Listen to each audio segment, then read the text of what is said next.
So yun, gagawa na naman tayo ng motor ngayon. At oops, di po tong Raider 150 ah. Ang gumagawa po dyan yung kapatid ko. Di ko lang alam kung anong year model tong Raider 150 na to, pero mukhang second gen siya. Lolo na to na motor. Mga 2006 or 2007 yan na model. At ito yung Aerox na katatapos niya lang din gawin. So, ang gagawin po natin talaga ay si Black Ninja, at inalis ko na yung cover niya kasi nagka-problema na naman si Black Ninja. At dito siya nakapark ngayon sa may shop kasi doon sa parkingan niya may mga nakalagay na tabla at kahoy-kahoy doon kasi gagamitin doon sa bahay na pinapagawa ng kapatid ko sa likod. At yun, ito ang problema ni Black Ninja. Hindi na gumagana yung kabilang signal light. Pero meron naman siyang signal light sa ating stoplight. At naka-hazard siya kanina.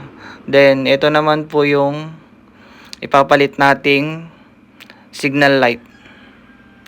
So, nabili ko po pala ito sa Shopee. Gusto ko lang i-try din kung tatagal naman. 'Di ba? Yung may shop ka na pero nag-order ka pa rin sa may Shopee. So, 'yun, binabaklas na natin. At 'yan.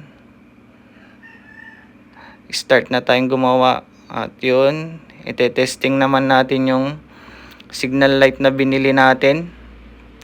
Kung gagana ba. So, 'yun, okay naman. So, kailangan ko din kasi palitan tong signal light natin kasi alam nyo naman, yan ang importante pag nagbiyahe tayo, naglo-long ride tayo.